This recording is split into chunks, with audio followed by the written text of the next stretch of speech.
বাবা গোড়া গোড়া খেলে। এই তোমার কি করতেছো? তুমি ফোন টিপতেছো? দেখতেছো না আমার ডিস্টার্ব করতেছো? তোর কি নাও? তো আমি কি করবো? ওরা কি আমার কথা শোনে?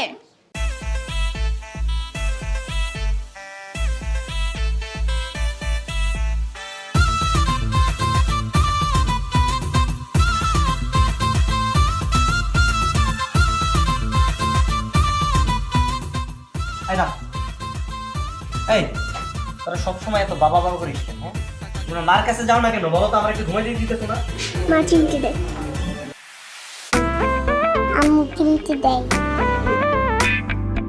এই তোমার এত বড় সাহস, তুমি এই বাচ্চা মেয়ে ছেলেদের তোমার কাছে গেলে তুমি চিমটি দাও? কে বলছে আমি আমি ওদেরকে চিমটি দিব কেন? একটা মিথ্যা কথা বলবা না। তুমি যদি ওদের চিমটি না দিতে, তাহলে তোমার কাছে না যায় আমার কাছে কেন আসে? আমার কেন ডিস্টার্ব করে? কি আর করার, অল্প বয়সে যেহেতু বিয়ে করেছো, বাচ্চাও নিয়েছো, সহ্য করো। পারবো না আমি সহ্য করতে, আমারও তো জীবন আছে। আমার বয়সী ছেলেরা রাত করে পাবজি খেলে, মুভি দেখে, বন্ধুদের সাথে আড্ডা মারে, আর আমি কি করতেছি? আমি ওদের জন্য যে ঘোড়া সাজতেছি, ওদের ঘ্যা ঘ্যা পাইবে সব কিছু সহ্য করতেছি। আমার কি স্বাধীনভাবে বাঁচতে মনে চায় না? আর আমারটা কে দেখবে? হ্যাঁ, আমার কি সারাক্ষণ বাচ্চা নিয়ে বসে থাকতে ভালো লাগে? আমার বান্ধবীদের দেখো, ওদের কত সুন্দর লাইফ। ওরা রিলেশন করতেছে, বয়ফ্রেন্ড নিয়ে ঘুরতে যাচ্ছে, গান শুনতেছে, মুভি দেখতেছে, কত বিন্দাস লাইফ। আর আমার, হ্যাঁ, একটার পর একটা ডাইপার চেঞ্জ করো, ওদেরকে পটি করাও, রান্না করো, পড়াশোনা করো। আমি তো এত পেন নিতে পারবো না। তাহলে কি করবো? কি করবো? ওদেরকে কি এতিমখানায় দিয়ে আসবো আমি? এতিমখানায় কেন দিবে? বাচ্চার বাপ হয়েছে, লালন পালন করো। এত শখ আলাদের গুলি মেরে দাও। আমার এগুলো একদমই ভালো লাগতেছে না। কি কারণে যে বিয়ে করছি?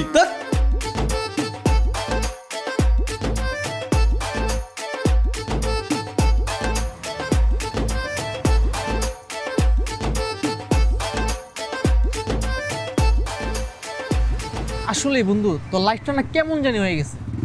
তুই এত তাড়াতাড়ি বিয়েটা করেই ভুল করছিস। আর বলিস না ভাই, তখন কি এত কিছু বুঝছি? আমি প্রেম করছি, ভাবছি যে বিয়ে করলে জীবন সার্থক। এখন তো বুঝতেছি সব কিছুর না একটা সময় আছে। এখন তোর বুঝে কোনো লাভ নেই, যেটা অর্থ হয়ে গেছে। আর ভাল লাগতেছে না মামা, ডিপ্রেশনে দিন দিন একদম মরে যেতেছি, বুঝছো? আর ভাল লাগে না।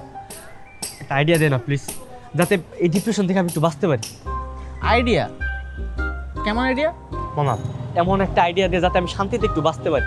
মানে আমার এই তেজপাতা আমার কাছে জীবনটার মধ্যে একটু যাতে সুখ খুঁজে পাই, শান্তিতে যেন একটু রাতে আমি ঘুমাইতে পারি। মানে এমন একটা দুনিয়া যাতে চলে যায়, আমার যাতে ডিপ্রেশনের মধ্যে থাকতে না হয়।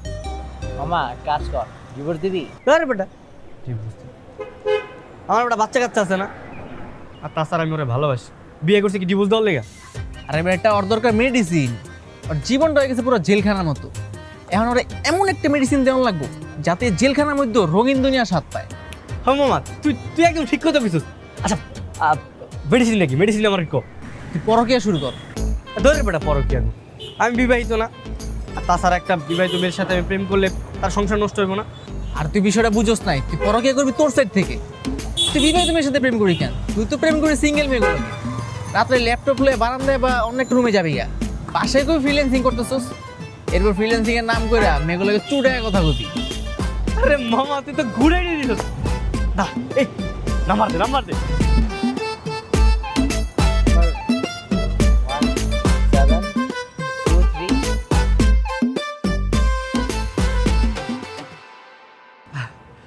থ্যাংক ইউ মামা, থ্যাংক ইউ সো মাচ।